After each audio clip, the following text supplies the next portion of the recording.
everybody, and welcome to this edition of Hardman Talks. I'm very pleased today to be joined by Tim Ward, who is the Chief Executive of the Quoted Companies Alliance. Let's start with the obvious one first, Tim. So for those who don't know, what is the purpose of the QCA and who are the members?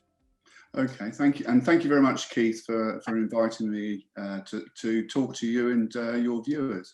The Quoted Companies Alliance is an independent organisation. We're a membership organisation. We're not for profit, so we are sort of not commercially driven.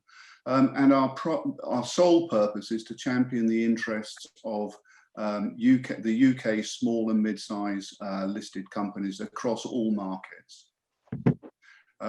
You asked about members, didn't you?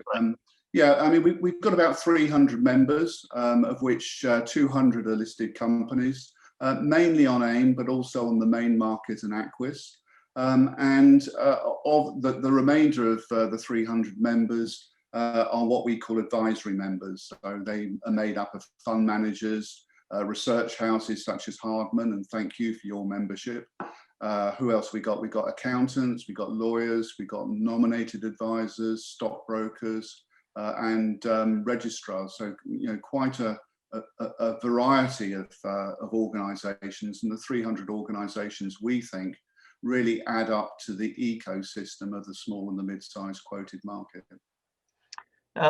I guess one of the things you're famous for is your governance code. So for those who don't know about governance codes, could you just explain what they are, what it is, and what the purpose of it is?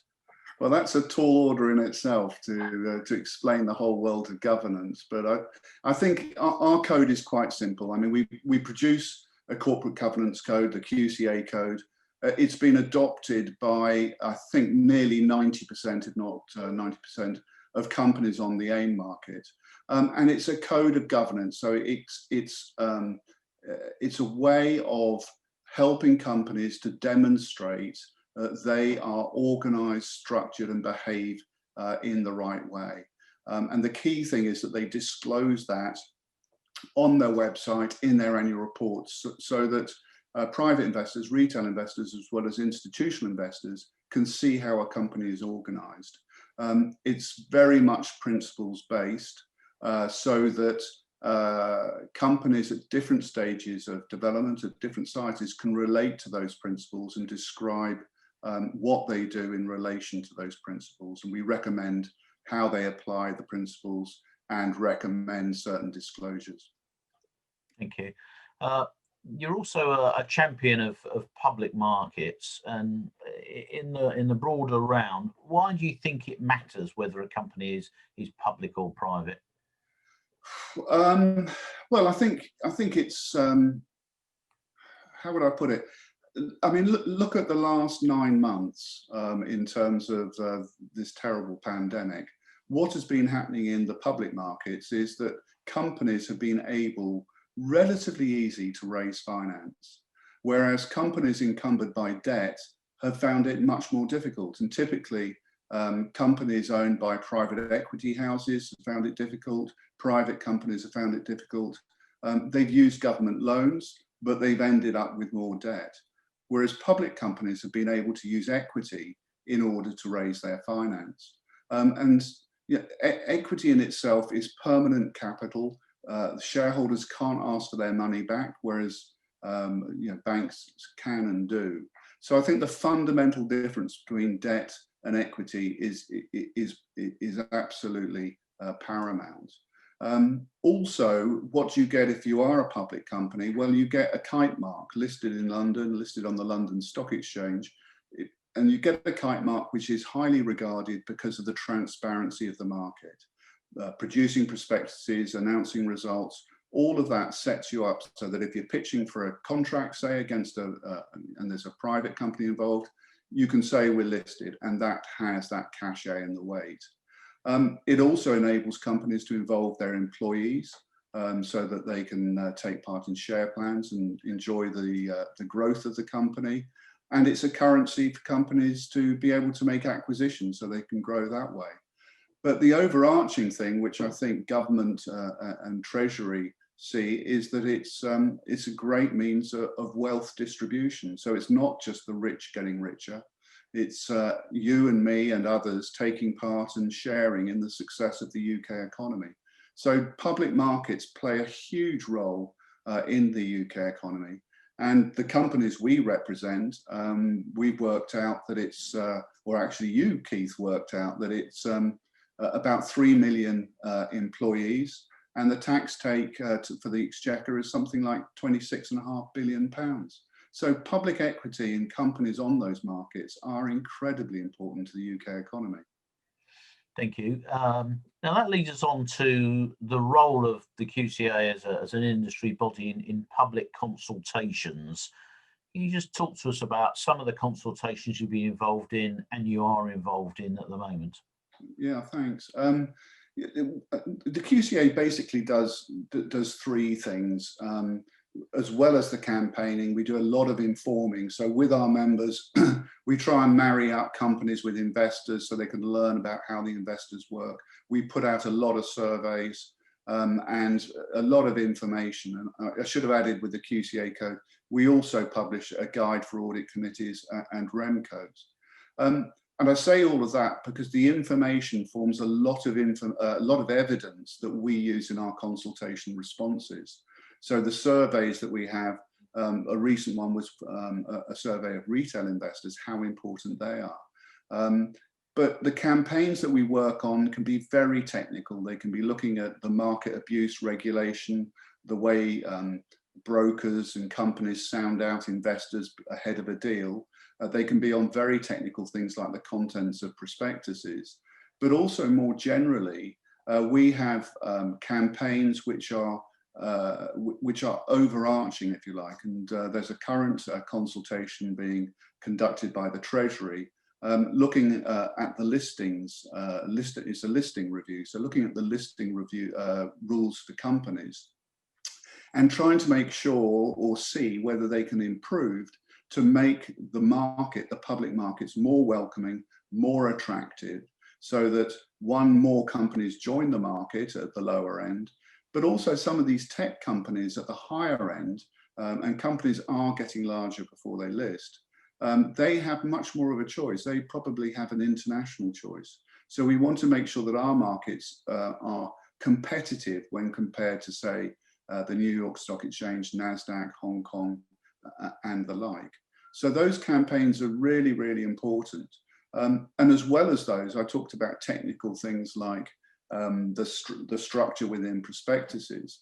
Again, we've got a campaign which we're talking, we're in talks with the FCA, the Financial Conduct Authority, as to whether we can create an alternative to a prospectus, an offering document, a public offering document, which will enable companies to more easily produce documentation at a lower cost, and therefore involve retail investors more in IPOs and in further fundraisings, because at the moment they're effectively locked out. You know, there are some changes recently with primary bid, but we see that sort of documentation, that sort of cost as being prohibitive, and we want to open up the market to all. That's a good lead into my next question, which is lots of people watching this video will be retail investors, and they'll be saying to themselves, well, the members of the QCA are companies and advisors. Why would you care about retail? Why does it matter? Well, there are three answers to that, and it's liquidity, liquidity, liquidity. Retail investors are so important, particularly at the smaller end. And the retail investor, because retail investors, excuse me, have different time horizons, different ways of looking at companies, and have some have buy attitudes, some have sell attitudes when they see a company's results. That's what creates liquidity. That's what creates the share price and the value of the company. Because a company that's really successful as the investor relations with institutional investors is likely to end up in our world with 4 or 5 key investors who have large stakes in the company. But if they believe in the company, they're not going to be selling the shares. They might buy more, but they do that in large chunks. So day to day, the trading of the retail investor in smaller companies, mid-sized companies, in Lloyd's Bank, create the liquidity. So retail investors are incredibly important. And one of the reasons for asking YouGov to do a survey of retail investors was to really get the companies, our members and others, to really think about the importance of retail investors, who they are, what they're looking for. And I'd add to that, I really see our QCA code in terms of the recommendations about disclosures on websites and annual reports as really being driven or aimed at retail investors, because typically retail investors do not get the opportunity to quiz the management after 6 monthly results, annual results, that sort of thing. They're reliant on other information. And we've certainly seen companies improve the quality of their websites, their investor pages. And I think setting out our 10 principles in our code really does drive disclosure across all the things that we think are important. Yeah, I mean, we've said on many occasions, looking at the work we've done on liquidity, that for most companies, most days of the year, the share price is set by small trades, and ignoring the people behind that, which is most likely to be retail investors, is really very short-sighted. Now that leads me on to the final question, which is around the fact that companies listed on AIM have got several tax advantages, stamp duty exemption in trading, IHT relief, perhaps more importantly for some of them. Do you think these reliefs are under pressure as the government desperately casts around for any source of revenue at the moment? Would it matter if those exemptions and privileges went? And where do you think the Treasury's mind is on this at the moment? It's a big subject, and it's an incredibly important one for AIM and the smaller Aquis markets, because obviously they do benefit from the exemption from stamp duty and, if you like, the incentive that inheritance tax relief is provided. There's a huge amount of money in IHT funds, and predominantly, I think, at the higher end of the AIM market. So if you like, the safer companies, the ones which are steadier in terms of their growth, paying dividends, that sort of thing. And with that wall of money, what that has done, because again, people have different mortalities, different ways of looking at the market, the IHT funds themselves make changes to their portfolios. That creates liquidity, and it creates a substance within the market, which I think is critical to the market. And certainly the sense I get is the Treasury do recognise the fact that this is one of the pillars of the AIM market and the success of it. And every time I'm involved in anything to do with looking at IPOs, the future of markets, that sort of thing, I was on an EU IPO task force earlier this year. One of the recommendations is tax incentives for small and growth companies. Now, when you look at the taxes, were certainly IHT relief, was that really designed for companies on quoted markets? Maybe at the smaller end, not necessarily at the larger end. And I think that if you were starting again, you wouldn't probably come up with IHT relief as a key incentive for a growth market. But if you take that pillar away, be careful what you wish for, because you could find the whole market come tumbling down. And I think it's really, really difficult to forecast what would happen.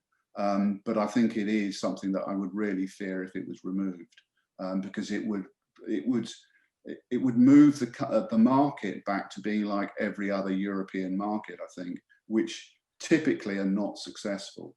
There are very few other markets across Europe which have a small company, growth company content. So it's, we've got something, let's keep it. Tim, thank you very much for that. I should point out that your website, the Quoted Companies Alliance website, has got lots of interesting stuff on it, news and articles, and you can look at those surveys you talked about with YouGov and all the rest. It's a great source of information. for people. And thank you for joining us today. Thanks a lot, Tim. Well, thank you very much for inviting me. Thank you. Thank you.